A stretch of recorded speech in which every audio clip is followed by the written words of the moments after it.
AM Kabayans, it's PH Ken.Eat again, your aspiring Web3 content creator from PH and the founder of Alpha Philippines. Welcome sa ating first Web3 educational content. So, ang pamagat ay part 1 of starting your Web3 journey, hopefully with Alpha PH. So, yun, we will tackle about some basic onboarding, mga accounts na need nyo i-prepare, and most importantly, yung mind setting nyo about Web3. So, yun, let's go. So ayun, let's start with the mind setting sa Web3. So it's not a scam para to sa mga educated ones, nag-effort na matuto, tapos nag-effort mag-grind sa kung ano-ano pa mga ginawa nilang effort dyan para yon makahanap ng mga opportunities. So yun, share ko lang yung mga wins namin from a personal grind sa mga nag-effort talaga na makakuha ng mga opportunities sa Web3. So some of these are free. For example, yung latest namin is Pirate Nation. Meron nakakuha through playing because it's a game. It's just a free one. So, meron siyang mga tokens na nakuha. Ito. So, pwede mo yung exchange into a real money. Tapos, ano pa ba? Mga NFT mints namin. Ito sa Incon. So, nag-grind kami ng whitelist together. Gawa kami ng mga Twitter posts, mga Discord grind. And crypto wallets as well. So, meron kaming giveaways dito. So, ito din yung latest namin is airdrop ng pizza token na BRC20 sa mga nag-interact sa Unisat na website. So, ito malaki-laki yung group value dito. So, this is just some of the opportunities na makukuha niyo pag nag-start kayo ng Web3 and some of these are free so try it out. Do not trust anyone. So nandito yan sa Alpha page namin na security measures. So always verify the links, trust yourself lang, always do your own research. Nothing is a financial advice na sinishare namin dito. We are here to guide you. So meron kami mga Web3 basic education channels. These are mostly mga texts para mga basic terms, ganun. Ito, mga term security din. So, meron kami mga reminders dito para hindi kayo easily ma-scam, ma-drain, or mawalan ng mga pera. So, as much as possible sa mga bago, we're trying to share mga free opportunities. So, yun, let's proceed sa next topic natin sa Web3 security measures para hindi kayo easily ma-scam like I've mentioned earlier. Hindi kayo ma-drain, hindi kayo mapunta sa mga unnecessary links na potentially ma-drain yung wallet nyo. So, ayun, dito sa educational channel natin sa Web3 security, I've shared my personal Web3 security measures. So, eto lang, some of the things na kailangan yung malaman is gawa kayo ng authenticator for all the accounts that you're making. For example, Google, Discord, Twitter. So, yun. Lagyan nyo ng 2FA authenticator. And also, yung mga links din, huwag kayong basta-bastang mag-click. So, as much as possible, pag may mga chances na nakalagay dyan na you can earn $100 dito na link pero yun napaka tawag nun suspicious niya, wag niyo i-click yan. Pwede kayong magtanong dito sa Kabayan Chat sa mga chat channels natin. So always verify the links. Ito meron din mga ito pa mas maraming mga security reminders. So I suggest to read this one. So effort talaga dapat na matuto.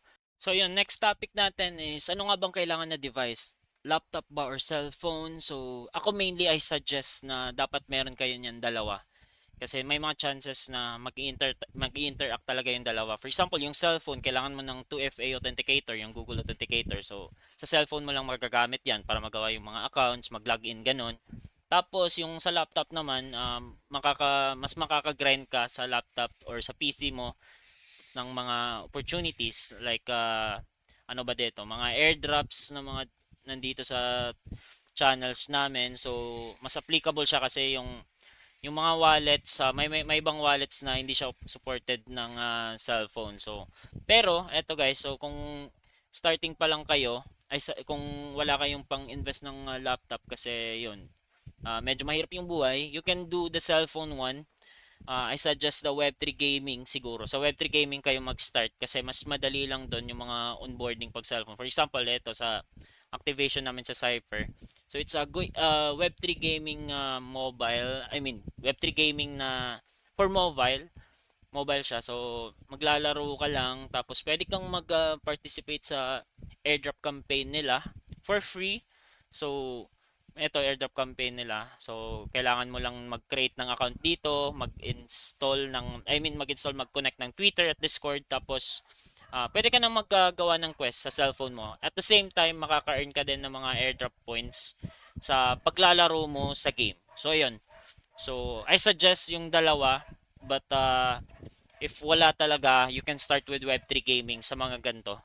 Sa mga cellphone na opportunity na may airdrop. So, hopefully may kikitain kayo dito or makukuha kayo ng opportunity na makakuha ng mga tokens, pwede na kayong bumili ng laptop kasi it's needed talaga para mas maraming opportunities na makuha mo. Ayun, so onboarding accounts, ano yung mga need mo? I suggest mag-start ka muna gumawa ka ng Gmail. So Web3 Gmail. So pwede yung main mo ngayon pero I suggest na gumawa ka talaga ng Web3 Gmail kasi I mean yung Google account mo kasi magagamit mo yan sa tawag dyan, mga pag-create din ng mga another accounts. For example, dito sa Discord, kailangan mo ng Discord. So yung Discord and Twitter, sila yung dalawa na I think best platform for Web3.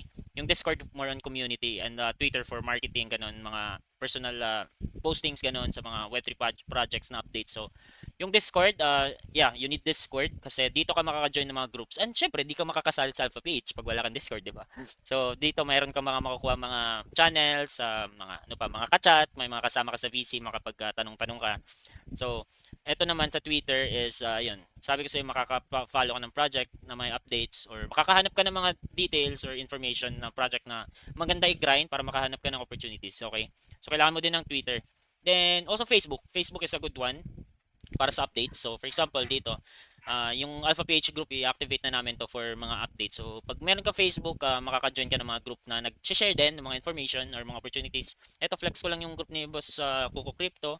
So, yun, nag-grant sila ng The Beacon. So, pwede mo i-maximize yung mga accounts na yun para maka-learn, makakuha ng mga uh, opportunities, ng mga, ano ba, mga alpha.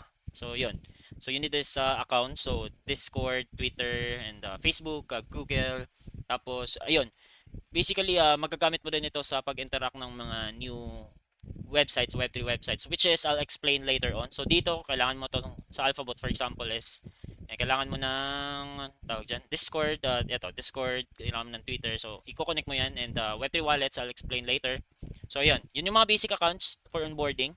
So, always follow the mga security reminders natin. Use Google 2FA Authenticator for more safety and ayun, huwag kayong basta-basta ang tawag dyan, mag-download or mag-create ng account. Always use the mga specific and the exact links sa paggawa ng accounts para di kayo mas-scam. Let's proceed sa Web3 accounts naman, like directly related sa mga tokens or mga crypto tokens. So, yun, highlight natin yung certified exchanges and Web3 wallets. Sa CAX, if you're familiar with Binance, so meron silang mga legal terms na yun or ngayon na action sa Pinas. So, possible na mababan yung mga accounts doon pero it's not yet finalized kasi nakita ko meron pang gumagamit ng account. Pero ngayon, I'm using Bybit. So, you can go here sa Web3 links and use our referral para tulong nyo na din sa amin sa pagbibigay ng mga free services or opportunities namin para sa mga beginners. Ayun, Bybit, KuCoin, and Mexi. So, Bybit, so, ang TLDR nito or yung basic explanation ng CEX is dito pwede kang bumili ng mga token, pwede kang mag-deposit, mag-withdraw. So, ito, meron siyang P2P or person to person, pwede kang bumili ng USDT, and ano pa, mga tokens ito, BTC, ETH, USDC. Then, pwede mo rin ibenta yung mga tokens mo dito sa person to person. So, kailangan mo lang nang gumawa ng mga account dito, mga bank accounts, GCash, ganun. Yun yung bank, C-Bank. So, yun yung dito rin, pwede ka rin mag-trade. For example, dito, nakakapag-trade ka ng, for example, bibili ka ng Bitcoin. So, for holding purposes, long term, ganun. Pero as a beginner, wag muna, okay? So, chillax muna, guys. So, kailangan yung malaman nyo na muna yung mga basics, ganun. Punta naman tayo sa Web3 wallet. So, ang pinaka-suggested ko sa mga beginners is MetaMask. Ito. So, basically, it's an, tawag dyan, dito sa extension. So, MetaMask, ito example ng MetaMask, guys. So, meron kang wallet, ito. Meron yan. Pwede mo yan lagyan ng ETH at ano-ano pang mga tokens dyan, USDT. So, yung tawag nito, yung mga Web3 wallets naman, like MetaMask, is ito yung magagamit mo pang connect sa mga Web3 related na website. For example, dito sa Alphabot, na share ko kanina. So, yun. Sa sign mo, pwede mo i-connect yung mga wallet mo dito. Like, for example, 6E4. So, yun. Nakita ko, di ba? So, yung MetaMask is, meron tong mga security measures din. So, do not share your seed phrase pag gumawa ka ng account. So, wag kang basta-basta mag-connect ng link.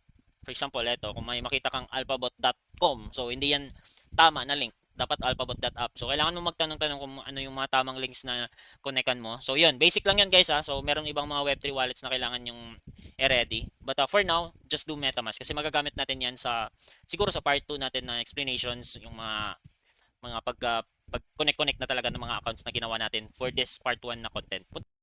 So ayun, so I think that's it for our part 1 sa Start Your Web3 Journey, hopefully with Alpha PH for free. So ayun. So summarize lang natin, so yung sa start natin, mind setting. So it's not, Web3 is not a scam. So kailangan mo lang maging educated and syempre maging mautak. And bawal sa tamad, don't trust anyone, always do your own research and everything here sa shared namin is not a financial advice. So, ayun. So, another one is security onboarding. So, always verify and double check. Tanong-tanong ka lang palagi and add 2FA Google Authenticator sa mga accounts. Do not click mga links na mga my bait like easy money. So, yun yung summary talaga. So, PC ba or cellphone? Both as much as possible. Pero kung medyo walang budget, pwede ka muna sa cellphone. Basta try mo lang yung Web3 gaming. So, ngayon meron kami activation for Web3 gaming na free lang. So, Cypher. So, make sure to join our Discord din. So, ano pa, social accounts. So, kailangan mo ng Gmail, Discord, Twitter, tapos Facebook. And nakalimutan ko sabihin pala is yung cellphone number. Cellphone number. Kasi kailangan mo yung cellphone number magawa ng mga social accounts Gmail, Discord, Twitter. And para maka-add ka din ng 2FA. And ano pa ba? Yung CEX or Certified Exchanges. Sa ngayon, Bybit ka muna. Check Web3 links. Saan ba yun? Eto, Web3 links na channel. Nandito lahat yung mga official links. And eto, safe to ng mga download site or ano pa, mga website ng CEX. Eto. And ano pa? MetaMask wallet for starters. Eto. Kasi yung MetaMask pala guys, meron itong mga separate na mga chains. Okay. So medyo complicated pa to guys kasi dito may explain lahat within one day or isang content para hindi masyadong mahaba. Let's start small pero iyon, may progress, 'di ba? Sa pag-learn mo sa Web3.